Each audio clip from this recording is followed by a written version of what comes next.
वह बार बार अपने आंखों से आंसू साफ करती हुई बस खाने को देखती जा रही थी। कितनी ही देर बाद उसने पानी का गिलास पकड़ा और अपने होठों से लगा लिया, मगर उसने खाने को अभी तक हाथ नहीं लगाया था। वह सिर्फ पानी इस तरह पी रही थी जैसे न जाने कितने सालों की प्यासी हो। उसने साइड टेबल पर पड़ा हुआ जग उठाया और 2 गिलास पानी का और पी लिया, लेकिन खाने को अभी तक हाथ नहीं लगाया था। और इस मंजर को देखते हुए विक्की के सीने में मौजूद दिल में शायद कुछ टुकड़े टुकड़े हुए थे। वह खाने की प्लेट पकड़े बालकनी के दरवाजे खोलते हुए नीचे गार्डन में उतर आई। इस बात से बेखबर खड़ी थी कि कुछ ही दूरी पर विक्की भी खड़ा था। वह वहां गार्डन तक आई थी। विक्की बैक साइड में बहुत सारे जानवर पाले गए थे, जिनमें 2 कुत्ते, 2-3 बिल्लियां थी और कुछ कबूतर और तोते भी थे। वे खाना पकड़े सारे जानवरों को थोड़ा थोड़ा करके डाल रही थी और साथ आंखों से आंसू बहते जा रहे थे। विक्की उलझी हुई निगाहों से उसे देख रहा था। वह कुछ कदम चलता हुआ और ज़्यादा उसके पास आ गया, मगर वह मौजूद पेड़ की ओट में ही खड़ा हो गया। जब उसे अंधेरे में उसने विधि के होठों को हिलते हुए महसूस किया। गार्डन में चुप होने की वजह से विधि की आवाज़ सारे गार्डन में गूंजी थी। उसे विक्की के गार्डन के जानवर भी मुझसे अच्छे हैं। मुझे माफ़ करना, तुम लोग ये खाना खा लो, ये मेरी किस्मत में नहीं था। अगर ये मेरे माँ बाप का घर होता तो मैं भी शान से पेट भरकर ये खाना खा लेती। लेकिन अफसोस की बात है, ये घर और यहाँ के लोग मेरे अपने नहीं। उन लोगों को मेरे 2 निवाले भी खटकते हैं। काश पापा आप मुझे छोड़कर कभी नहीं गए होते, और काश मम्मी हम कभी यहाँ आए ही ना होते। कम से कम हॉस्टल में आराम से खाना तो खा सकती थी। वहाँ मुझे कोई ये कहने वाला नहीं था कि मैं उन लोगों के सरों पर बोझ बनी उनके निवाले खा रही हूँ। वह गुस्से से अपनी आंखों से आंसू पोंछती हुई उठ गई थी। हे भगवान, ये कैसा इंसाफ है। इस बंगले के कुत्ते भी मुझसे अच्छे हैं। मेरे बाप ने मेरी परवरिश जैसे की वैसे ही बहुत अच्छी थी। कम से कम ईमानदार थे और खुददार भी थे। लेकिन मुझे इन लोगों की भीख नहीं चाहिए। वह अब हाथ में वो प्लेट पकड़े वापस कमरे में चली गई और विक्की जहाँ था वहीं का वहीं बिल्कुल जम सा गया। वह अंदर जाकर एक बार फिर आधा गिलास पानी पी चुकी थी। शायद अपनी भूख मिटाने की कोशिश कर रही थी। ट्रे वापस साइड टेबल पर रखते हुए वह कमरे की तेज़ लाइट बंद करती बेड पर लेट गई और गार्डन में खड़े विक्की को सांस लेने में अब तकलीफ होने लगी। कितने ही देर बिल्कुल चुप सा खड़ा निगाहों से उसके कमरे को देखता रहा। उसे अपने गालों पर कुछ बहता हुआ महसूस हुआ तो उसने हाथ लगाकर देखा। वह पानी था। वह हैरान होकर रह गया। उसकी आंखों से आंसू कब निकले उसे पता ही नहीं चला। नौकरानी की आवाज़ पर वह होश में आया था। Sir, coffee. वह चौंका, फिर नौकरानी के हाथों से वह कॉफ़ी का कप पकड़ लिया। इससे पहले कि वापस जाती, विक्की ने उसे आवाज़ देकर रोक लिया। सुनो, वह रुकी थी। जी सर, वह बड़े इज्जत के साथ बात कर रही थी। तुम यहाँ पर कब से काम कर रही हो? उसके अजीब सवाल पर नौकरानी हैरान हुई थी। जी 5 सालों से सर, उसने कुछ सोचते हुए बताया। तो विक्की उसकी बात सुनते ही हाँ में सिर हिलाया। वह 2 कदम और पास चलता हुआ नौकरानी तक पहुंच गया था। 3 साल पहले जब विधि यहाँ रहती थी तो मेरे और अंकल के ना रहते हुए आंटी, दूसरी आंटी का व्यवहार विधि के साथ कैसा था? उसने कुछ सोचते हुए पूछा था कि नौकरानी एकदम चुप हो गई। मैं नौकरानी के चेहरे की उड़ी हुई रंगत देख सकता था। मैं कुछ पूछ रहा हूँ? नौकरानी बिल्कुल चुप थी। इस तरह विक्की ने दोबारा अपने शब्दों पर जोर देकर पूछा। सर, मैं क्या कह सकती हूँ? नौकरानी निगाहें झुका गई थी। विक्की को कुछ गलत होने का एहसास हुआ था। मैं बस सच जानना चाहता हूँ। बताओ क्या बात है? विक्की के होंठ बिल्कुल गंभीरता में डूबी हुई थी। तो नौकरानी ने डरते हुए सारी बातें बता दी। पहले तो फिर भी आपके दादा अंकल जिंदा थे तो उनका लिहाज कर लेते थे, लेकिन उनकी मौत के बाद उन तीनों का व्यवहार विधि के साथ काफ़ी बदल गया था। वह अगर अपने कमरे से बाहर निकल जाती तो आपकी आंटी उन्हें काफ़ी बातें सुनाती थी, इसलिए उन्होंने कमरे से निकलना ही छोड़ दिया था। एक बार तो मैंने अपनी आंखों से देखा, वह किचन में खाना खाने के लिए गई थी जब आपकी आंटी ने उनके हाथ से खाने की प्लेट ही छीन ली थी। हमारी ज़िंदगी अच्छी भली चल रही थी। न जाने तुम दोनों माँ बेटी कहाँ से आफत बनकर आ गई हो। माँ खुद तो मर गई और तुम्हें हमारे सर पर बोझ की तरह छोड़ गई। विक्की की ज़िंदगी और बर्बाद कर दी और अब तुम यहाँ मज़े से बैठी खाना ठूस रही हो। दफ़ा हो जाओ यहाँ से। रामवती ने विधि की अच्छी खासी इंसल्ट की थी। उस दिन उसे किचन से बाहर निकाल दिया गया था। विक्की को अब सांस लेने में बड़ी तकलीफ होने लगी थी। उस दिन के बाद से वह कभी भी किचन में नहीं गई। जैसे ही आपके अंकल विनोद सर आते, वे लोग मेरे हाथ से हमेशा विधि को खबर भिजवा देते थे कि रात को विधि मैम आकर खाना खा पाती थी। और विक्की का सारा जिस्म बिल्कुल सुन्न होकर रह गया। उसे विश्वास नहीं हुआ। इतना सब कुछ होता रहा और उसकी आंटी उसे न जाने कौन कौन सी सच्चाई बताती थी। उसकी आंखों के सामने वे सारे मंजर उभर रहे थे। जब जब उसकी आंटी उसे विधि के खिलाफ भड़काती थी, वह तो सारा दिन ऑफिस में रहता था। उसे नहीं पता था घर में क्या चलता रहता है। अरे वाह, सारा दिन नवाबजादी कमरे में बंद रहती है। अगर थोड़ी सी बात कर दो और ये कह दो कि बेटा हमारे साथ आकर बैठ जाया करो, वह तो बहुत बदतमीज़ी करती है और ये कहती है कि हम जैसे लोगों के साथ बैठना पसंद नहीं करती। इतनी अच्छी बच्ची समझकर मैं तो उसे कभी किसी चीज़ से मना नहीं करती। उसका अपना घर है, जैसे मर्जी चाहे वो खाए। बस मैंने उसे यही कहा था कि तुम भी खाना वगैरह पकाना सीख लो। अरे कल को उसने विक्की के साथ ही तो रहना है, शादी तो हो चुका है। जब विदाई होगी तो उसे भी तो घरदारी आनी चाहिए। लेकिन ना, उसने मेरी बात पर साफ मेरे मुंह पर ही मना कर दिया। कहने लगी कि मैं तो कभी भी किचन में नहीं जाऊंगी। अरे भाई, इस घर की इकलौती बहू हूँ, क्या मैं यहाँ पर खाना बनाने के लिए हूँ? इसलिए ऐसे नफरत से कहा था कि मेरा दिल ही टूट गया। विक्की के कानों में हर तरह से अपनी आंटी की कही गई आवाज़ आ रही थी। वह बिल्कुल सुन्न होकर वहाँ खड़ा का खड़ा ही रह गया था। कॉफ़ी के मग पर पकड़ कुछ और कमज़ोर हुई थी कि अचानक उसके हाथों से वह कॉफ़ी का मग छूटता हुआ ज़मीन पर गिर चुका था। नौकरानी कुछ सहम सी गई। सर, एक और बात कहूँ? उसने डरते हुए कुछ कहने की कोशिश की कि विक्की होश में आया और सवालिया नज़रों से नौकरानी की तरफ देखा।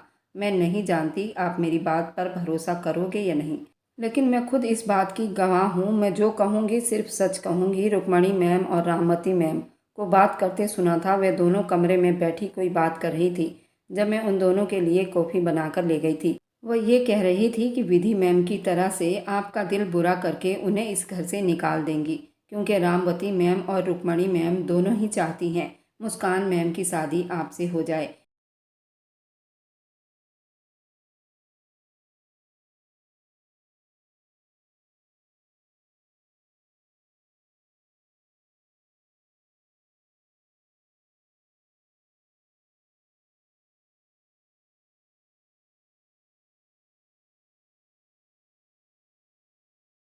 एक पेड़ के टहनी को जोर से पकड़े रखा, ये कैसी हकीकत थी जो उस पर आज खुलकर रह गई थी।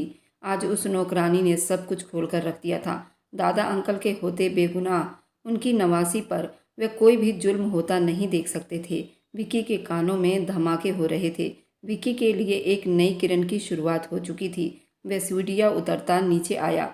सारे ही उस वक्त डाइनिंग टेबल पर बैठे नाश्ता कर रहे थे। उसने एक नज़र दूर से ही विधि के बंद कमरे के दरवाजे पर डाली और फिर उसने उसी नौकरानी को कहा जो कल रात उसे कॉफ़ी देने के लिए आंगन में आई थी, जाओ विधि के कमरे में उसे बुलाकर लाओ। उसने विधि के कमरे की तरफ इशारा किया था। नौकरानी समझ गई थी। वह हाँ में सर हिलाती हुई विधि के कमरे के बाहर पहुंची। 2 मिनट बाद ही विधि भी कमरे से बाहर निकल आई। मुझे आप सबसे बहुत ज़रूरी बात करनी है।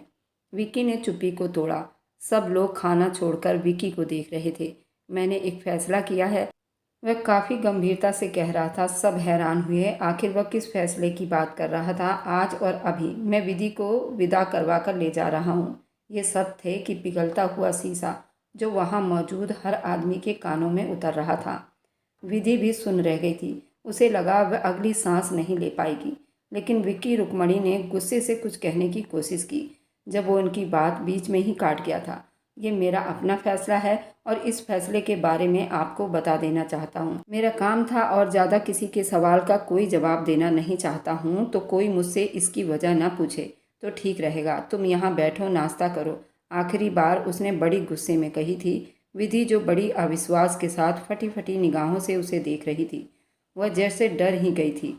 हाथ बढ़ाते हुए कुर्सी खींचते वह उसके बराबर में बैठ गई, लेकिन सांस लेने में उसे बहुत तकलीफ हो रही थी। विक्की गंभीरता से कॉफ़ी का कप होठों से लगाए कॉफ़ी पी रहा था। कितने ही देर विधि बिल्कुल सुन्न निगाहों से वहाँ बैठी रही। तुम्हें यहाँ देखने के लिए नहीं बुलाया गया, खाना खाओ, वह गुस्से से बोला था कि विधि डरती हुई प्लेट में खाना डालते ही खाने को शुरू कर चुकी थी। उसके खाना खाने के बाद ही विक्की को अपने दिल में बड़ी तसल्ली महसूस हुई थी। विधि ने जब तक खाना नहीं खा लिया तब तक वह वहीं बैठा रहा। उसका खाना ख़त्म करने के बाद वह उठा था। एक ज़रूरी मीटिंग है, इसलिए मैं ऑफिस जा रहा हूँ, लेकिन मेरे वापस आने तक तुम मुझे मेरे कमरे में मिलनी चाहिए। ये मेरा हुक्म है। वह ये कहते हुए वहाँ से उठ गया था।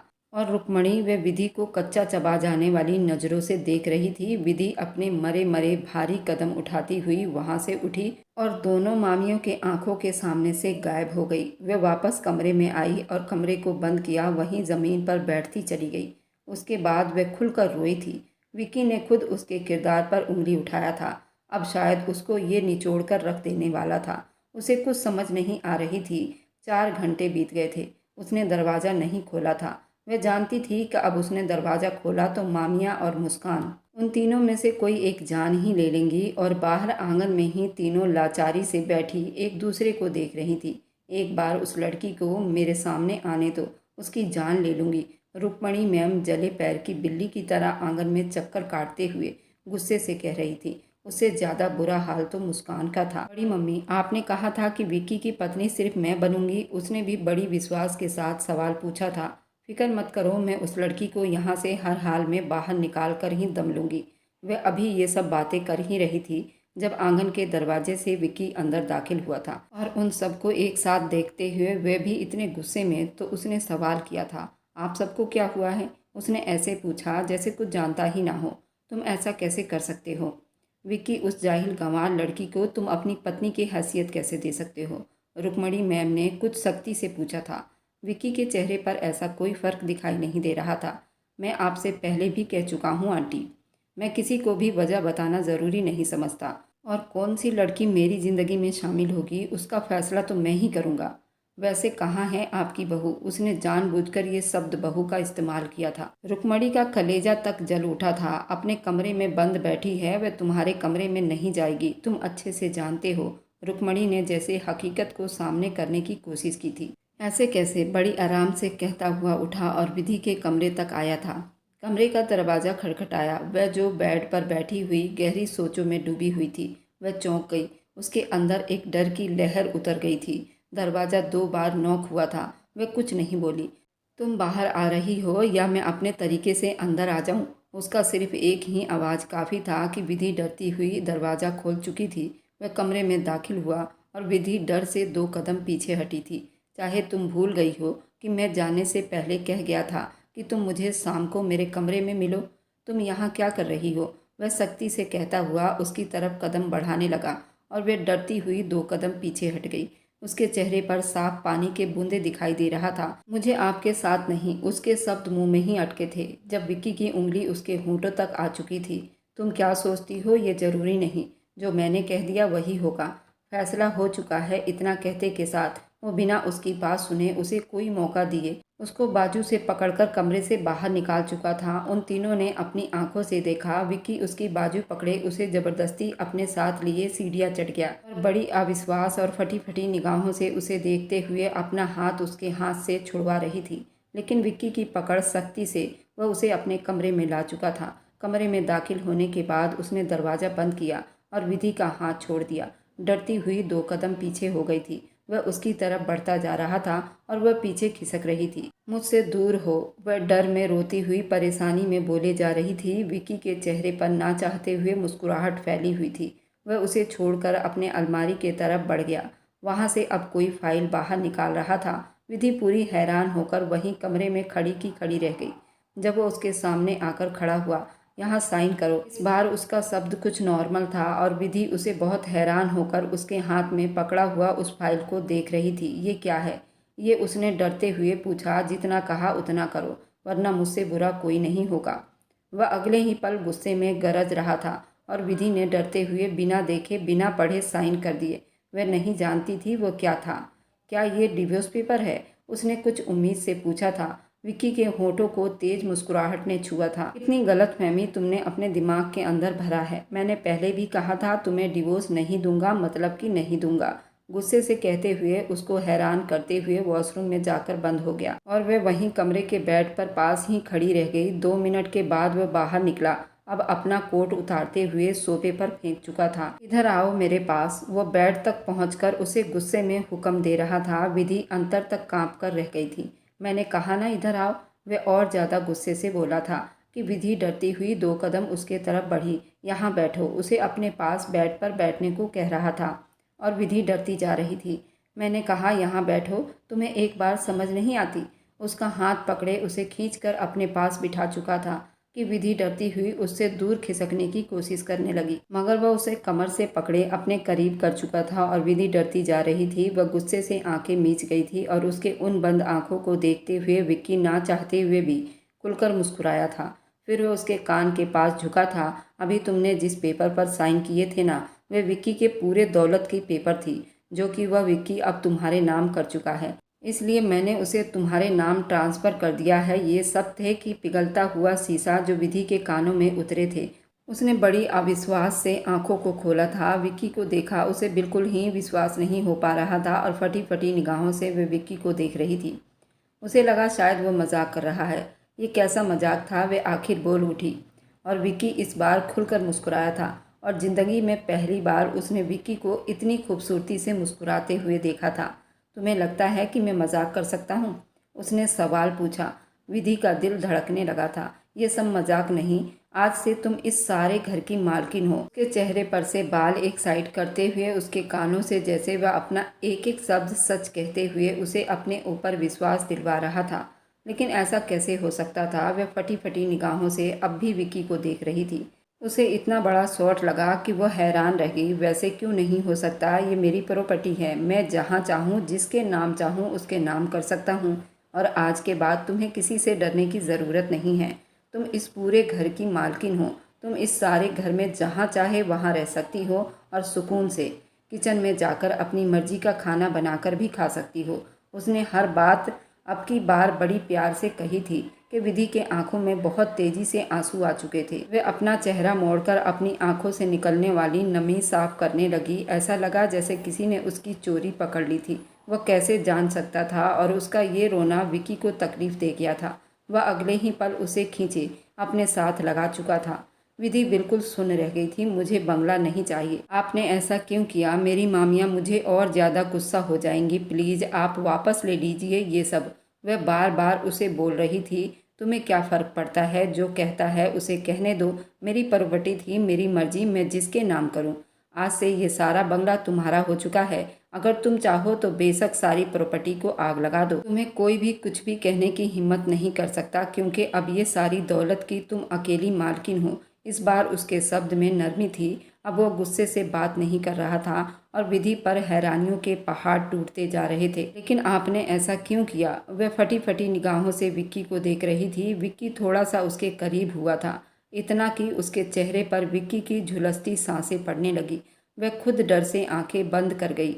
उसके कान के पास झुकता चला गया था। क्योंकि मुझे लगता है तुमसे थोड़ी थोड़ी मोहब्बत हो रही है, और हर उस चीज़ के लिए सॉरी जो मैंने बीते हुए कल में तुम्हारे साथ की थी। मुझे तुम पर इस तरह इल्ज़ाम नहीं लगाना चाहिए था। बिना सच जाने मैंने कैसे विश्वास कर लिया? मेरे आंखों के सामने वह मंजर घूम रहा था जब वो ऑफिस से वापस आया था। रुक्मणी ने उसके कानों में जहर घोल दिया था। तुम्हें कुछ खबर भी है? न जाने वह कमरे में रोहन के साथ चिपकी बैठी कौन सी बातें कर रही है। उसे कोई शर्म हया नहीं। वह तो ये भी भूल गई कि वह तुम्हारी पत्नी है। ये शब्द आज भी उसके कानों में गूंजे थे जब वो कमरे में दाखिल हुआ था, और बिना सोचे समझे गुस्से में उसने विधि को थप्पड़ मार दिया था। इसलिए भी सॉरी कि मैं तुम्हें बिना जाने बिना समझे जज कर लिया था। क्या हुआ अगर तुम गांव में रहती आई हो? तुम इतनी बुरी भी नहीं हो। वह मुस्कुराया और विधि भी हैरान होकर बस उसे देखती रही। अब वह नरमी से उसका गाल सहला रहा था। पहले थप्पड़ मारा था। विधि अब भी बिल्कुल सुन खड़ी और फटी फटी निगाहों से उसे देख रही थी। क्या तुम मुझे माफ़ नहीं करोगी? क्या तुम मुझे एक मौका नहीं दे सकती हो? अपनी गलती सुधारने का मौका, तुम्हारे साथ नई जिंदगी शुरुआत करने का मौका। वह उम्मीद मान सम्मान से उसे देख रहा था और विधि बेहद फटी फटी निगाहों से उसे देख रही थी। वह हैंडसम पहले ही बहुत था, लेकिन विधि कहाँ जानती थी कि उसके किस्मत में ये हैंडसम आदमी लिखा हुआ था। उसने भी अविश्वास से विक्की के कंधे और गालों को छूकर महसूस किया। ये कोई सपना है? वह हैरान थी। विक्की खुलकर हंस पड़ा। ये हकीकत है। चलो आओ नीचे चलते हैं, खाने का वक्त हो रहा है। और बिना अगली बात किए उसका हाथ पकड़े वापस कमरे से बाहर निकल आया था। वह किसी कटे दिल की तरह उसके साथ चलती जा रही थी। वह नीचे आई तो सारे ही डाइनिंग टेबल पर बैठे हुए थे। वह दोनों भी बैठ गए।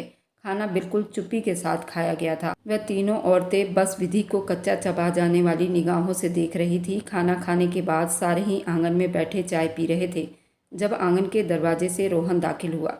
रोहन को देखते विधि के चेहरे पर एकदम से परेशानी सी आ गई थी।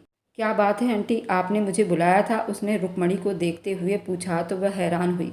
मैं तुम्हें क्यों बुलाऊंगी? रुक्मणी ने नासमझी से कंधे उचकाए थे। उन्होंने नहीं, मैंने बुलाया था। विक्की सोफे से उठा और कदम कदम चलता हुआ उसके पास पहुंचा तो सारे ही परेशान हुए थे। तुमने मुझे बुलाया, लेकिन 3 सालों से तुमने मुझसे कभी बात तक नहीं की, तो अब क्या हुआ? रोहन भी हैरान होते पूछा था। सारे चुप होकर उन दोनों को देख रहे थे और विधि अपने हाथों की उंगलियां चटका रही थी। वह काफ़ी परेशान लग रही थी। अगले ही पल आंगन में एक थप्पड़ की आवाज़ गूंजी थी। विक्की का हाथ उठा था और रोहन के चेहरे पर एक जोरदार थप्पड़ दे मारा था। वहाँ सारे बिल्कुल सुन्न रह गए थे। काश मैं तुम्हें ये थप्पड़ उस दिन मारा होता जिससे तुम मेरी पत्नी पर इल्ज़ाम लगा रहे थे, मगर नहीं, गलती मेरी ही थी। मैं ही कानों से कच्चा था, तुम पर यकीन कर लिया था। विधि, यहाँ आओ। उसने गुस्से से विधि को बुलाया। विधि डरती हुई सोफे से उठी और उसके पास आकर खड़ी हुई। वह थप्पड़ जो उस दिन मैंने तुम्हें मारा था, वही थप्पड़ तुम आज इसे मारोगी? वह गुस्से से विधि से कह रहा था। उसके शब्द में किसी तरह की नरमी नहीं थी। विधि ने ना में सिर हिलाया था, लेकिन विक्की के आंखों को देखते हुए वह डर गई थी। अगले ही पल आगे बढ़ी और हिम्मत करते हुए रोहन के चेहरे पर एक जोरदार थप्पड़ दे मारा और रोहन का चेहरा बिल्कुल लाल पड़ गया था। सारे हैरानी से वही सब कुछ छोड़ते हुए सोफे से उठ खड़े हुए थे। मैंने तुझे अपना दोस्त समझा था रोहन, लेकिन मुझे उम्मीद नहीं थी कि आप मेरे किरदार की धज्जियां उड़ा दोगे। शर्म आती है मुझे आप जैसे आदमी पर, जो दोस्त कहलाने के लायक नहीं। उसने बहुत मुश्किल से 2 शब्द निकाले थे। सारा गुस्सा भूलकर वह विक्की का हाथ पकड़े उसे अपने साथ लिए रोहन की आंखों में झांक रहा था। अफसोस है मुझे कि तुम कभी मेरे दोस्त हुआ करते थे। अब निकल जाओ यहाँ से। तुम्हारी सज़ा यही है कि तुम विक्की के नफरत के लायक भी नहीं रहे। रोहन बिना कुछ कहे वहाँ से पलट गया। विक्की ने गुस्से से आंटी को देखा। रुक्मणी जान गई थी कि वह सच्चाई तक पहुँच गया है। वह ना में सिर हिलाती हुई, परेशान होती हुई कांप गई थी। वह जानती थी अगर ये बात उसके अंकल को पता चली तो अंकल उन्हें छोड़ेंगे नहीं। वह विक्की था, उसने अपनी आंटी का भरम रख लिया था। मैंने एक फैसला किया है, वह गुस्से से उन सबको बता रहा था। विधि का हाथ उसके अपने हाथों में था। मैंने ये पूरी प्रॉपर्टी विधि के नाम कर दिया है। ये सब थे कि पिघलता हुआ शीशा जो उन सब के कानों में एक साथ उतर रहा था।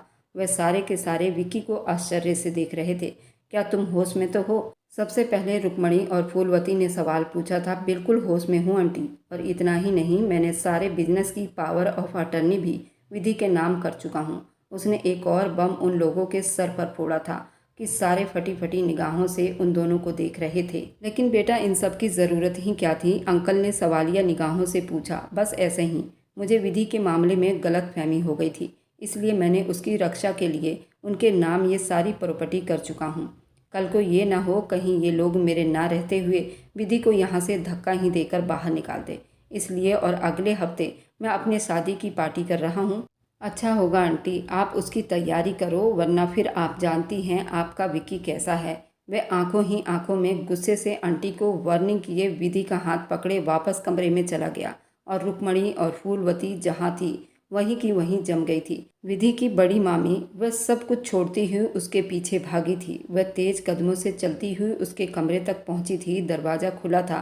विक्की स्टडी टेबल के सामने लैपटॉप पर झुका कुछ कर रहा था और विधि बेड पर बैठी हुई थी। विक्की, तुम ऐसा कैसे कर सकते हो? उन्होंने आते ही विक्की से सवाल किया। ये सवाल आप पूछ रही हैं आंटी? मुझे विश्वास नहीं हो रहा। विक्की पलटा आंटी से पूछा। मुझे यकीन नहीं हो रहा कि मेरी आंटी इतनी गिरी हुई हो सकती हैं। आपने क्या कुछ नहीं किया, मुझे सब कुछ पता चल गया है। आप इतनी जालिम कैसे हो सकती हैं? उसे खाना तक नहीं देती थी, इसलिए मैंने ये सारी दौलत ही उसके नाम कर दी। मैं इतना भी गया गुजरा नहीं हूँ कि अपनी पत्नी को भूखा मारूं। और अच्छा होगा कि आप मेरे रिसेप्शन की तैयारी करो, वरना फिर मुझे मजबूरन अंकल को ये सब कुछ बताना होगा जो आपने किया। रुक्मणी को धमकी दे रहा था। जैसे रुक्मणी को यकीन न आया। भगवान के लिए अब तो उसे अपने घर की बहू के रूप में स्वीकार कर लो, सब कुछ ठीक कर लो। इस बार उसने नरमी से कहा था।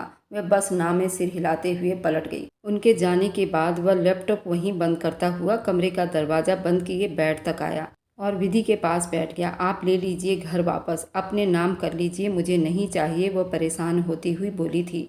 विक्की के होठों को एक मुस्कुराहट ने छुआ था। पता नहीं, मुझे एक साधारण लड़की में जो इश्क दिखता है उसे बहुत आराम मिलता है। मैंने सोचा था मुझे जिस लड़की से मोहब्बत होगी मैं उस पर अपनी मोहब्बत साबित करने के लिए अपनी सारी दौलत निछावर कर दूंगा। मैं आज बहुत खुश हूँ कि मुझे तुम पर अपनी सारी दौलत निछावर करने का मौका मिला। मैं जानता हूँ मैं गलत था, लेकिन ये सच है, मुझे तुमसे मोहब्बत हो गई है। वह उसे पकड़े अपने साथ लगाता हुआ धीरे से बोल रहा था कि विधि बिल्कुल सुन रह गई। लेकिन आपकी आंटी, उसने हैरानी से पूछा। फिक्र मत करो, वह ठीक हो जाएगी।